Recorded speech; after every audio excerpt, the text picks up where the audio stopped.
Unit Bimbingan dan Kaunseling Sekolah Saya.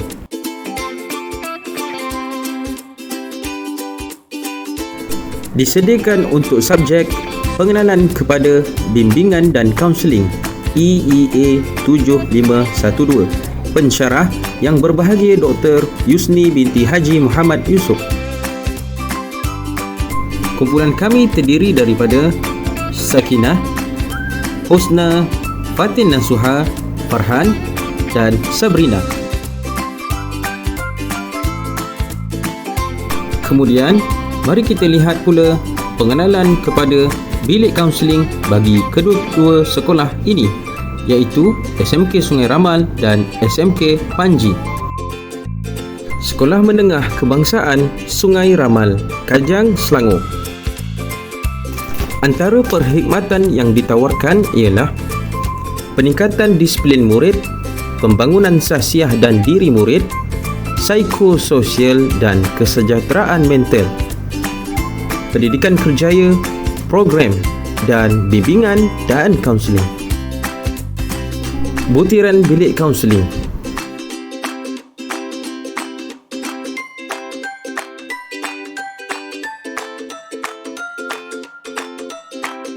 Keadaan bilik kaunseling.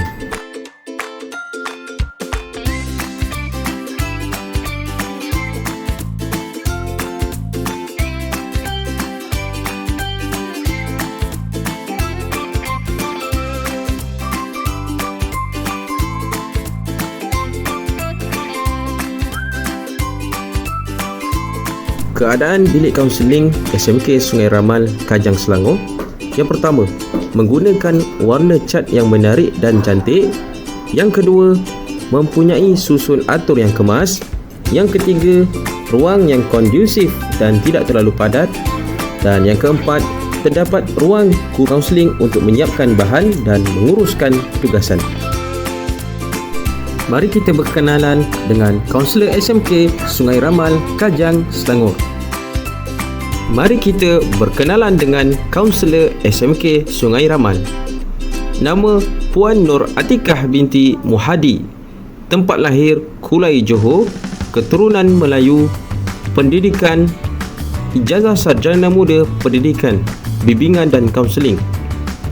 Perkhidmatan SMK Taman Universiti 2 dari Julai 2013 hingga Julai 2019.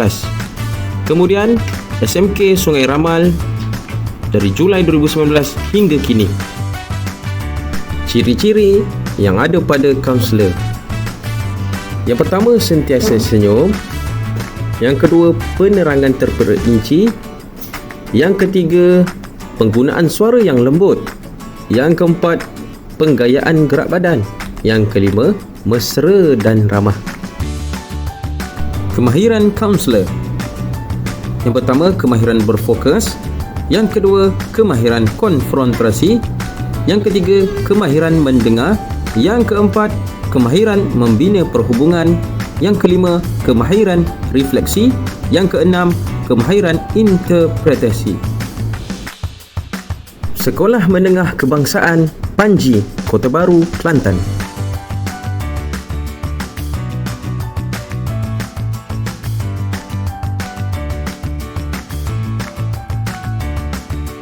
Keadaan bilik kaunseling SMK Panji, Kota Baru, Kelantan.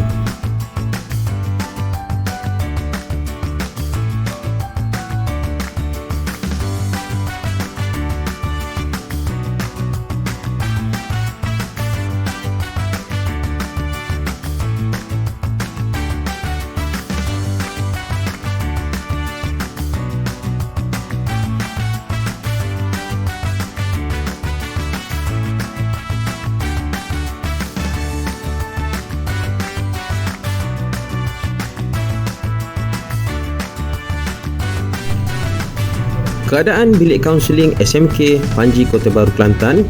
Yang pertama, mempunyai ruang info yang padat dan menarik. Yang kedua, terdapat sofa yang besar dan selesa di ruang menunggu untuk kemudahan dan keselesaan klien.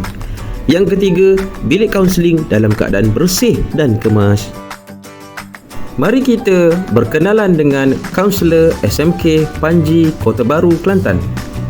Nama Puan Siti Khairah binti Muhammad Razali, tempat lahir Pasir Mas, pendidikan Ijazah Sarjana Muda Pendidikan Bimbingan dan Kaunseling. Perkhidmatan yang pertama SMK Lubuk Antu Sarawak dari Oktober 2009 hingga Mei 2010. Kemudian SMK Saint Luke Sarawak dari Mei 2010 hingga Julai 2018. Kemudian SMK Tengku Bendahara Gua Musang dari Julai 2018 hingga Januari 2019. Kemudian yang terakhir di SMK Panji dari Januari 2019 hinggalah sekarang. Ciri-ciri kaunselor. Yang pertama, mesra dan banyak bercakap. Yang kedua, disenangi oleh murid dan mempunyai perwatakan yang menarik. Yang ketiga, memberikan info dan maklumat yang tepat.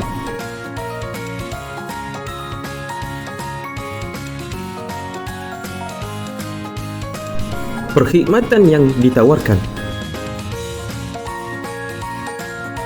Teori yang digunakan ialah teori RAP dan teori realiti. Mari kita lihat ciri perbezaan antara dua kaunselor.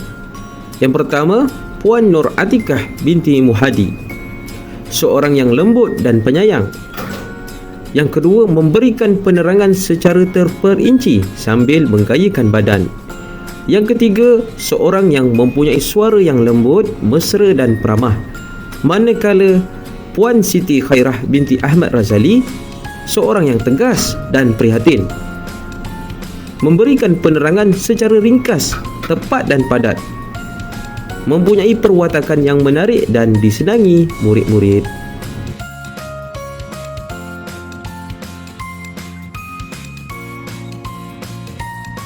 Assalamualaikum warahmatullahi wabarakatuh. Saya Syakila Sakinah binti Subin, nombor kontrak 221126. Saya merupakan seorang guru pelatih daripada SMK Sungai Ramal di Kajang Selangor. Baik, dalam video ini saya akan berkongsi refleksi saya mengenai temubual yang dijalankan kepada dua orang kaunselor yang berlainan sekolah. Baik, hasil dapatan daripada temubual tersebut, saya lihat ciri-ciri yang ditunjukkan oleh kaunselor tersebut yang mana juga perlu ada pada diri seorang guru. Yang mana ciri tersebut ialah berilmu pengetahuan yang luas.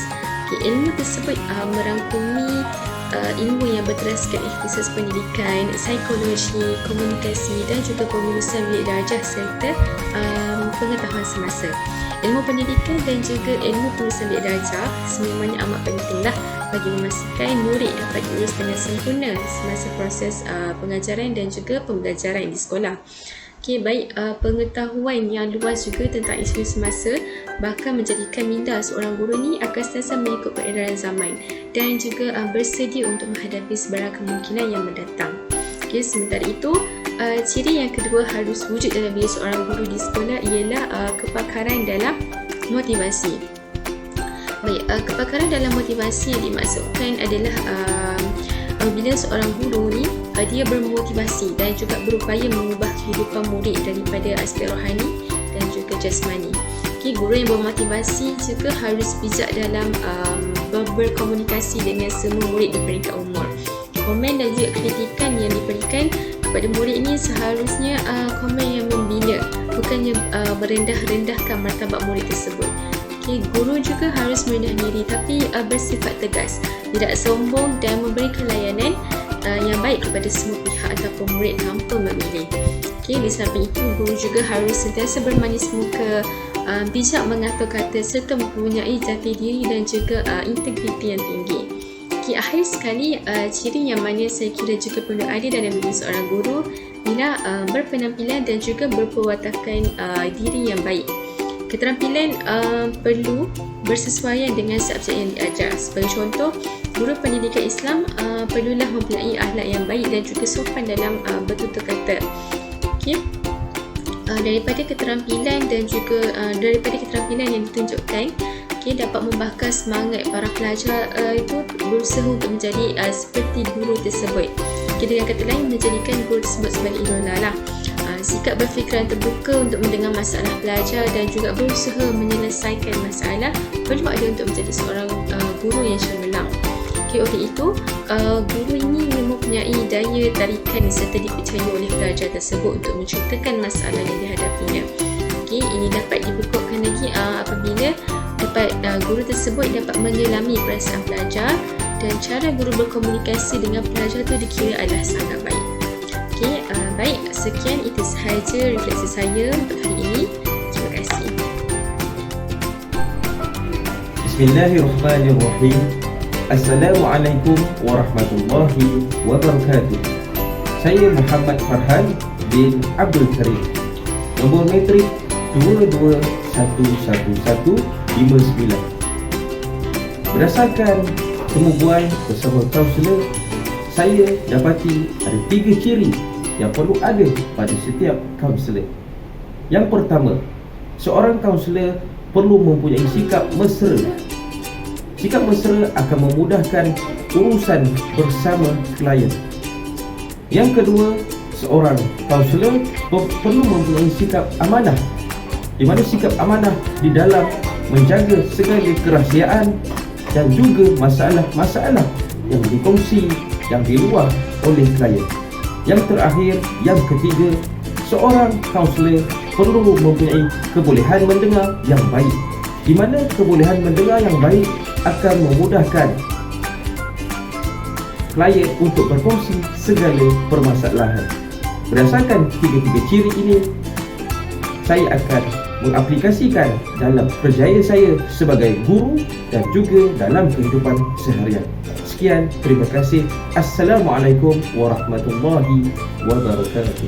Saya Fatimah Suha binti Jamal Abdul Nasir yang bernombor metrik 221155. Saya merupakan guru praktikal di SMK Panji, Kota Baru, Kelantan. Seorang kaunselor itu perlu mesra ataupun membina hubungan bersama dengan pelajar ataupun kliennya.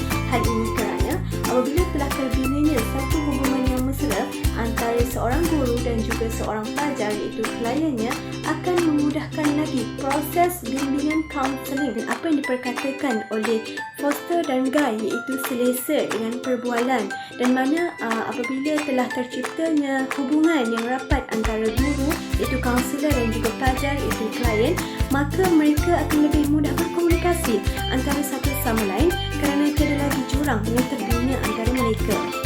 Dan terakhir adalah seorang kaunselor itu haruslah tabligh dan juga fatanah.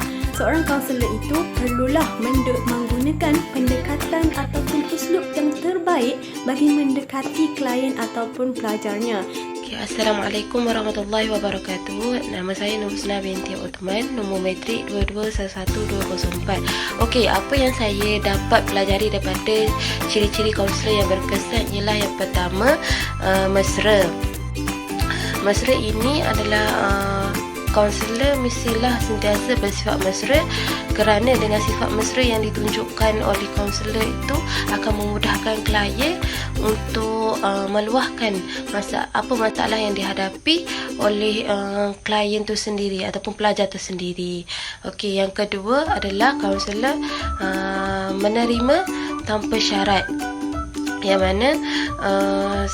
yang mana setiap kaunselor itu mestilah percaya bahawa setiap klien ataupun murid yang datang itu berbeza dan unik, dan setiap orang dilahirkan dalam keadaan berbeza, mempunyai purpose.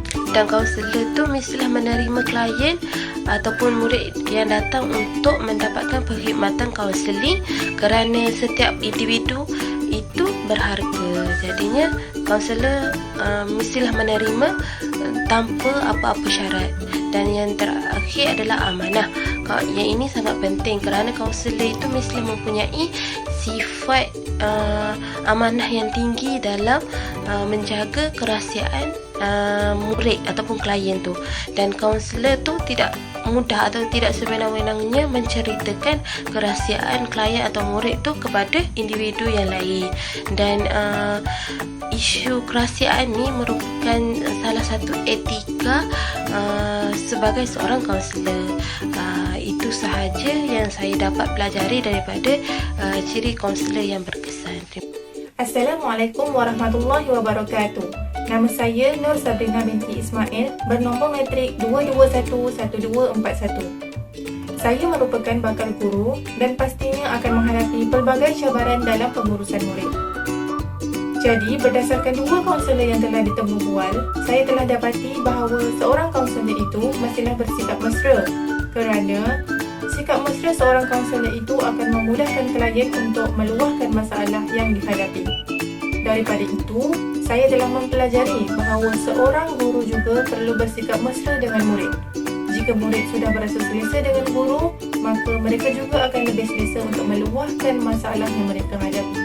Dengan itu, dapatlah guru menolong murid sama ada dengan memberi kata-kata nasihat atau mengambil tindakan yang seterusnya. Kebolehan untuk mendengar atau menunjukkan minat untuk mendengar adalah perkara yang acap kali dilakukan oleh kaunselor supaya klien lebih selesa untuk meluahkan perasaan mereka. Begitu juga seorang guru, jika kebolehan seperti ini dapat diasah dalam diri seorang guru, kesannya akan memudahkan murid untuk meletakkan kepercayaan mereka ke atas guru-guru tersebut oleh kerana guru-guru tersebut sering mendengar luahan perasaan mereka. Seterusnya, seorang kaunselor perlulah mempunyai kemahiran komunikasi yang tinggi. Sebagaimana pentingnya kemahiran komunikasi bagi kaunselor, begitu juga pentingnya bagi setiap individu, termasuklah seorang guru. Ini adalah kerana kemahiran komunikasi digunakan pada setiap hari. Berdasarkan ketiga-tiga ciri kaunselor yang telah disebutkan sebentar tadi, saya sebagai seorang bakal guru akan mengaplikasikan ciri-ciri tersebut dalam profesi saya.